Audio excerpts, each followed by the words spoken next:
We are Hippolyta.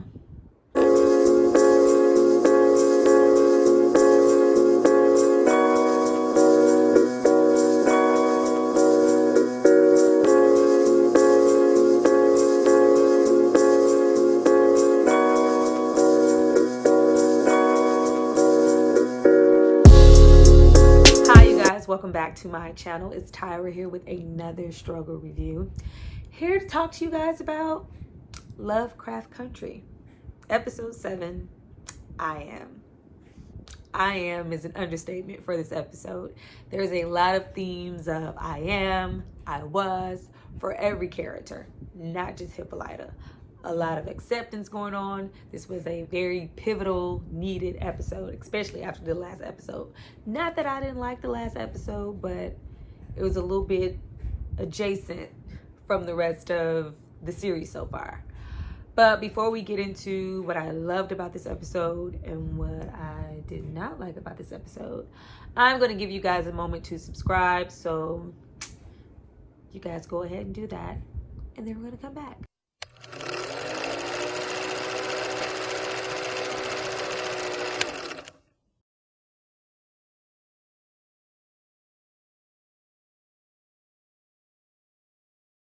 So now that you guys have subscribed to see more of me, let's get into this episode. Everyone so far has had their episode, their moment. You know, Letty had her Holy Ghost episode, the metamorphosis changing episode. That was Ruby's episode. This was Hippolyta's episode. And boy, man, so much happened. But we start off with her still trying to tackle Harem's box. This faux solar system, because we know all too well now, especially with Christina looking for this box, that this is not a solar system. She's about to give up when she realizes that she needs to tilt the axis on their sides. This box opens, revealing the key, because it's a box to me at this point, because I was like, this is like a Pandora's box situation.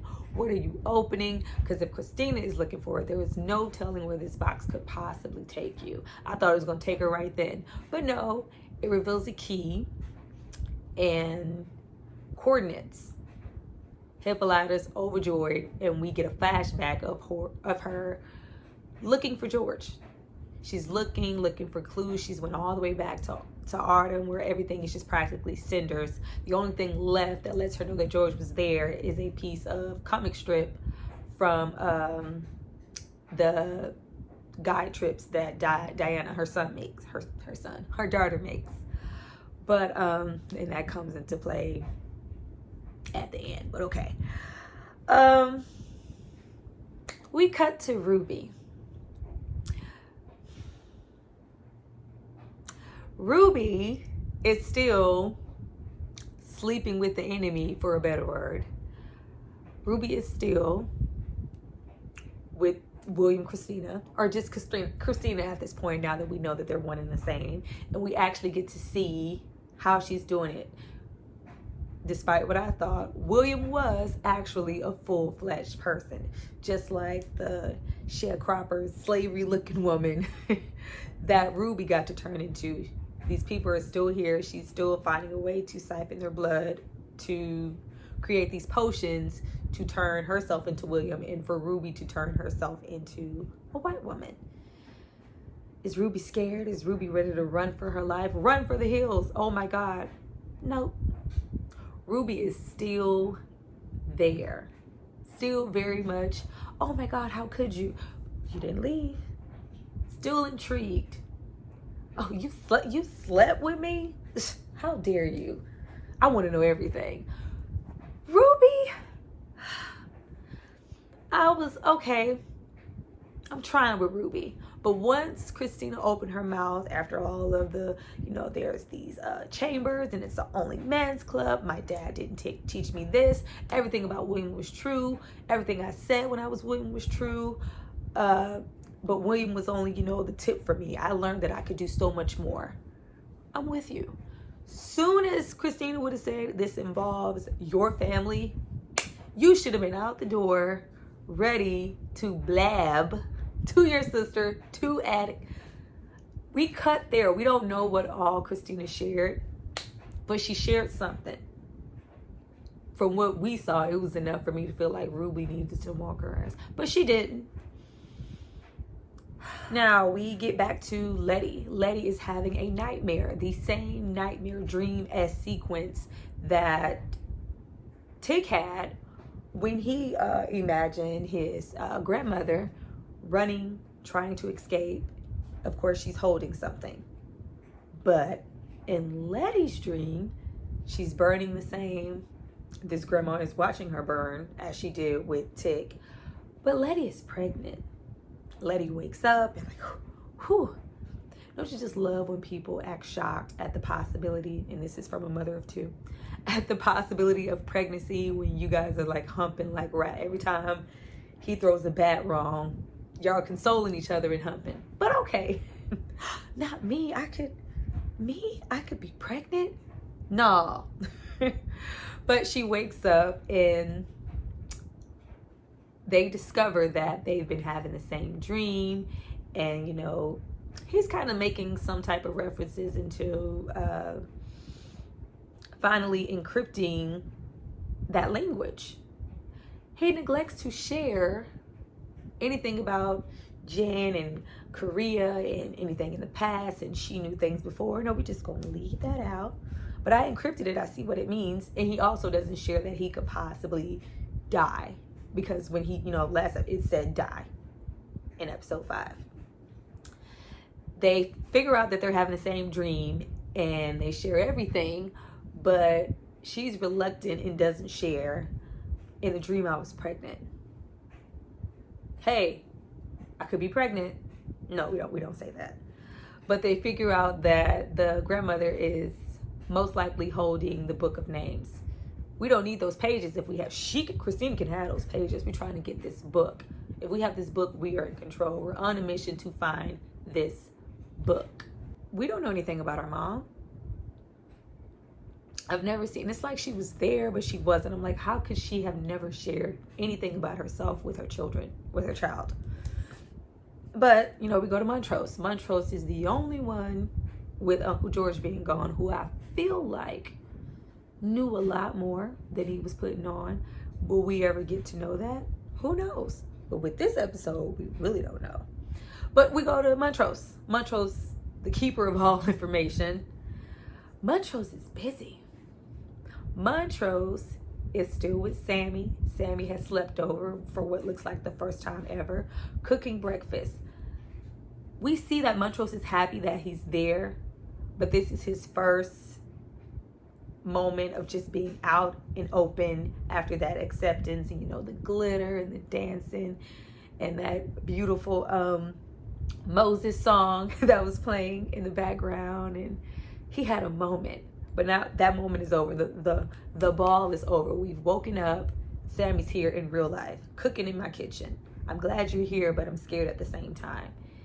He's glad he's there. He's like, so you went out? You went out? Did anybody see you? I'm glad you're here. I accept you. I accept what we are.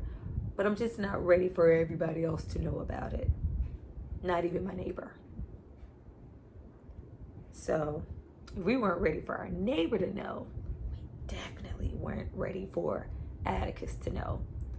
But Sammy gets frustrated. Like, I can't do anything right. As soon as we get a little close, you push me away. I'm done with this. Them grits were runny though. Like, who likes runny grits? It's not soup. It's not cream of wheat. Lumpy grits, butter, sugar. Montrose asshole. It's too much sugar in them. Who would want to be with Montrose? Him and his. Ugh. But Sam's like, I'm leaving. And right as he's leaving, no, don't go. Right in the hallway in front of everybody. We see Tick. Tick saw them. Tick is immediately cut down. Like, not only are you caught, you're holding his hand. You're chasing after him. It literally looked like a husband chasing after a wife. The last thing Tick needed to see. But we get our first instance of I am, as we see Montrose finally admit, after Tick belittles him and calls him the F word, Are you that? Yes, I am. I am gay. It's true. I am. He accepts it. That's like the first step for, like, the first big step for Montrose, because it's easy to be open and out at a ball. This is your son. This is your blood. Someone that you have tried to beat into submission about being soft. You got to be hard. You got to be tough. Reading books. What you reading books for? I am gay. Our first I am. Tick is totally broken. And he goes, you know, did mom know? Yes, she did. I'm like, was she like a cover for Montrose? Is that what was going on? Like, we have 3 episodes left. I hope we get a lot more about Tick's mother, because there's something there. But once again, Letty has to chase after Tick, because as soon as Tick gets a drip of information that he dislikes, something happened that he dislikes, the temper goes up, shoots up. Letty has the information, you know, he has, what? I love Michael K. Whip. Why y'all come here? Once again, why y'all, I don't need you to save me. He's so soft and hard at the same time. But he shares the information, you know, this relative in this book that you might be looking for. Someone in St. Louis might have the information that you're looking for. I don't know anything. I can give you the address. But once again, Letty has to chase after Atticus. And at this point, I'm just feeling like Letty is like, can we just go to the movies? Can we just go have dinner? I mean, we at least seen Ji-hean got flowers in Korea. Ji-hean got movies. Ji-hean got all this, you know, passion, this love making, these dates. They read books. All we ever see them get to do is bond over chasing after this magic. There has not been one moment for just Letty and Tick. This is their relationship, and it looks like Letty is getting burnt out on it. Like, we can't just catch a flick. So, needing a way to get to St. Louis to see if this relative has information about these pages, we gotta go to Hippolyta for Woody, the station wagon. Like, leave Hippolyta alone. Stay taking a car. But we go, and who do we see there? Ruby. Now, as soon as I saw Ruby, I was like, okay, so we just happened to all of a sudden be available to watch Diana so Hippolyta can go on this guider's trip. We ain't seen Ruby smell Diana. But I was gonna take it with a grain of salt. I was like, you know, maybe she just happened to call her up, say, hey, Ruby, you available to watch Diana? I don't see it. Not with all these other, like, you call Ruby. I feel like Ruby is there to spy and investigate. I'm hoping I'm wrong. I feel like Christina has got into Ruby's head, dropped a little what she needed to, and Ruby was there to do a little bit more than watch the kids. But Letty, you know, decides not to go to St. Louis, and also says that, you know, I feel like Hippolyta might know a little something.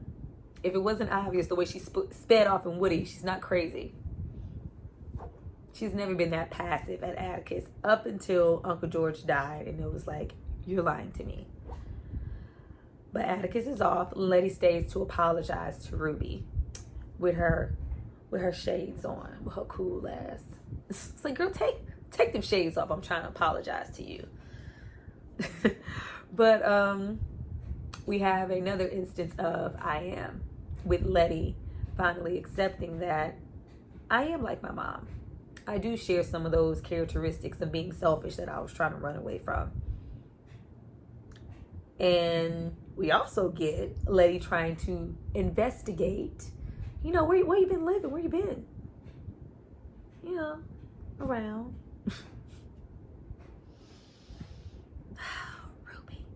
Ruby. All right, Ruby. You try to have a little little faith. I don't see it, because she ain't run out. Christina done told you some of her whole plot. Still there. Okay. We get more into, you know, them being there, sisterly bond. Once again, Letty is displaying pregnant woman tendencies. After playing the game with the kids, Letty just can't stand the taste of garlic. And Ruby throws it in the air like, you might be pregnant. While she's throwing shots. Because, you know, at first in those beginning episodes, look at Atticus. Finally did something with his life. More than I can say for you. But now, Christina told her something. Ruby's all anti. Is he paying any rent? What are y'all doing? You shacking up? You're pregnant with a jobless man's baby? Junior number 2?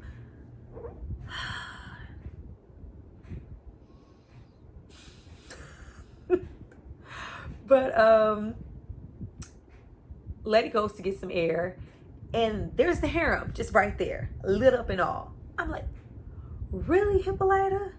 You got Diana in the house, you got Ruby, you just left it all out to see. I guess her taking the key and opening it. I mean, it really can't teleport you anywhere because it didn't suck her in there. That's not the portal. But still, I just don't feel like it was something that should just be left out. But Letty discovers it and, you know, calls Tick. She's heading to Artem. She's, you know, heading in the wrong direction. She's in danger. Where's Ruby? Spying. So we're back on the road with Hippolyta, who's driving, living her best life. And she finds the comic, once again, that comic that Diana's left. Tick is in St. Louis. He's found this relative and is hoping to get more information about where this book of names may be. She doesn't have information. She got, you know, macaroni and cheese and greens and cornbread and stuff. No information, though. You know, she got macaroni and cheese, greens, cornbread. This relative she got that. No information, though. She does not have any information. But she also has a book of relatives and grandma. Have you ever seen a picture of your No, I've never seen them. The person in this photograph has looks to be a birthmark on her arm, and it's the same birthmark that Atticus has on his back. At this point, he's gotten the phone call. I'm going to save Hippolyta.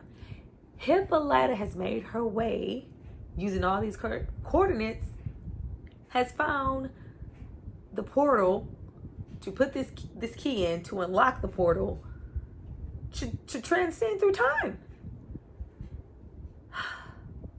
At this point, with all the bells and whistles and coordinates in 316 hours times 538 billion CCCs, like, what the hell? Hippolyta is a whole rocket scientist, and she's just been chilling, being Uncle George's wife. As Hippolyta is unlocking, you know, this portal, these cops run in, who apparently has been guarding this portal. Okay, they run in and they're trying to, you know, stop her, and Tick to the rescue. Rescues Hippolyta. He throws a cop into the portal. She shoots and murders a cop.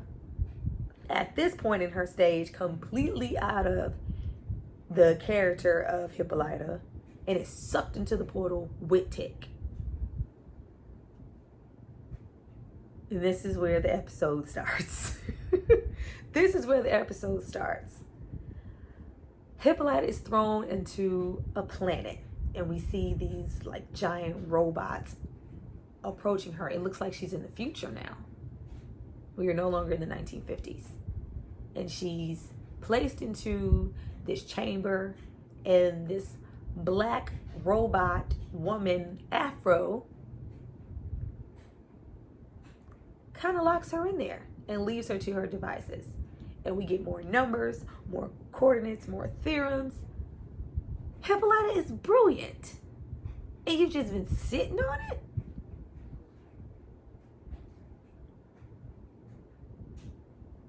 Okay, she figures out a way to, you know, rewire this whole ship chamber situation, opens the door, robot is standing there, pushes her down, pushes her back into the room, builds a barrier, and tells her Say your name. Who are you? You're only trapped because you want to be. And this speaks to Hippolyta in more ways in that room, because she's only been trapped because she wanted to be. You whole Einstein just cooking meals and raising Diana and helping with the guide. Wow. Hippolyta finally embraces what she's saying and says that she wishes, just on a whim, not really thinking it would work at this point, I wish that I was a dancer on stage with Josephine Baker in the 1920s. Wham. We're there. I have to look up whoever played Josephine Baker, because the resemblance was on point. And, she's fitting in. We're flapping. We're getting it. And tops come off. We're in France. French fries. We're in Paris. This really works. Hippolyta doesn't leave right away. We see time go by. We're having conversations. This is the step with Josephine, who's really down to earth compared to the French women. We're having a good time. We're talking to men, snorting a little coke, smoking a billion cigarettes. On stage yet again, life of the party. We see that she's spent time in this world. And Josephine Baker sees something in her. I like how we got the cameo. If you blink, you would have missed it. But we got a brief cameo from Frida, the famous Mexican painter. Because you remember back in the day, it was said that Josephine Baker and Frida had a little thing going on, because they went both ways. But I was looking at Josephine for a second, like, is she about to try Hippolyta? But she didn't. She just saw something in her, something drawn to her that wouldn't be, because in France, in Paris, the Black experience was completely different. She saw something relatable in Hippolyta, and Hippolyta admitted that, she was mad and she's angry at white men, and she wants to kill white men. White folks. And she's upset that she allowed them to make her feel inferior and not be the best Hippolyta, because clearly this woman is brilliant. Once again, she accepts herself and accepts who she is. I am Hippolyta. Transformers, robot. She's off again. This time, we are in this whole African-like village. Not a single man in sight. I don't think we've ever seen that.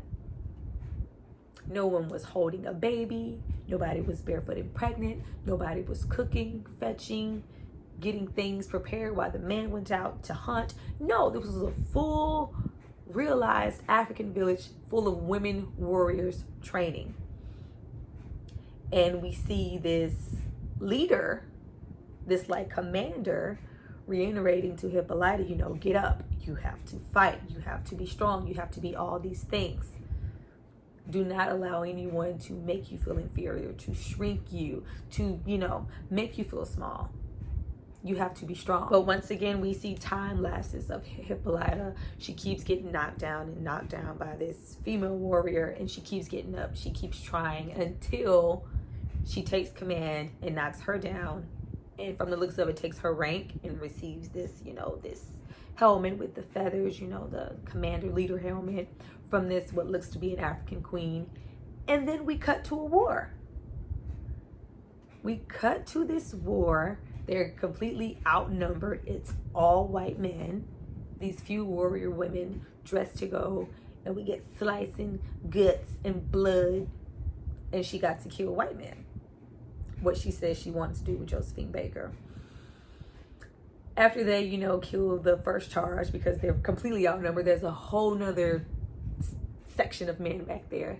Hippolyta gives this grand speech, and she's not only talking to the women in that time period in front of her, she's talking to all women. All Black women, to be specific. And she was, saying to be free, and we should be free to set in our anger, because so often as Black women, our anger is looked at so negatively.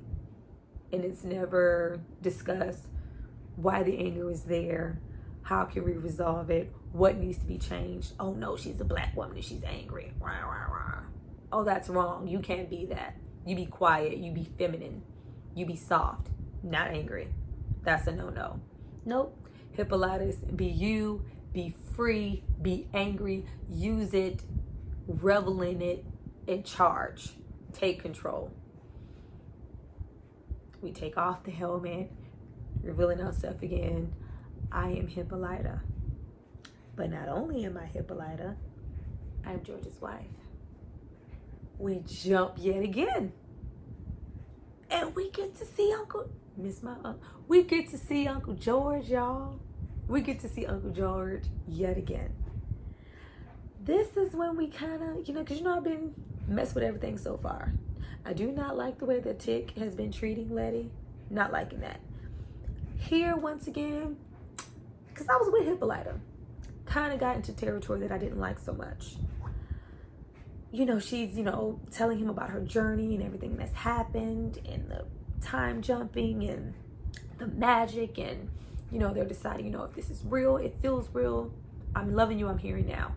And she gets up and sits into George, saying, you never saw me for who I really was, which we can understand because George has been for some time now pining away, as it seems, for his long lost love, Tick's mama. And very much involved in his guide. Not saying that he didn't love Hippolyta, but could have loved her a little harder. But this is when I was like, she tells George, not only did you not see me, or now, allow me to grow or push me to grow, you helped to shrink me. Okay. And, George is like, I saw something in you. I fell in love with you because you were so brilliant. I saw, that discoverer ready to get out. And she put a lot of blame on Uncle George. Like, you shrunk me even more. This is kind of your fault. I'm like, okay, I can kind of get with it, but we not just gonna act like Uncle George forced this on you. There was generations over in life, probably from childhood, because we saw, episodes ago where she, named a star and someone else took the credit. A white girl took the credit for it. So this has been embedded long before we got to Uncle George, of her shrinking herself, shrinking her brilliance, her blackness, her anger for other people. So I'm like, I'm not trying to go easy on Uncle George at all, but I was like, you leaning real hard. Uncle George, says, I'm sorry, and I want you to be as big as you can be. I want you to be everything you ever wanted to be. I believe in you, and I'm here. Grab hands. So I'm like, she can transport other people with her? Grabs hands, a hold of Uncle George, and because she can go anywhere. She can be anything she can imagine. She teleports them into Dee's comic. And we see this almost Tim Burton-esque whimsical planet with little aliens, and it's very vibrant, and they're living it up. She goes back to the Mother Earth robot and she tells her, you finally accepted who you are, you've made a name for yourself, and you don't need these things here anymore. You can just be a part of our group without that. And it's very tempting. Hippolyta has enjoyed herself on this time travel, and she asks her, can I do this anytime? She says, yes. If I want to, can I go back? You had to think about this. If you don't take your ass back to D, how long have you been transcending? I'm sure it hasn't been as long as we thought it was, with all these days seeming to go by with her as a Josephine Baker backup dancer and Xena warrior princess. But okay. But she says, I'm going to go back home. D needs me. Get back to the time portal. Is she coming out? No, she's not. It's Tick. And he has a copy of LoveCraft Country. Okay. Wonder what we're going to do with that. But, you know, he's trying to conjure up Hippolyta, who can burst into blue matter, blue, silver, platinum matter, and go wherever the hell she wants to. But she's not there. She's not answering. And we hear police approaching. Tick leaves, and we see that comic sitting there underneath the cop's bloody body. And from episodes past, we know what kind of cops are there. Not only are they racist cops, they're racist magical cops. Racist chambers of magic cops. Which is why I feel like they were guarding that portal. Or that means to get to the portal. And from history, you already know how racist cops treat little brown girls.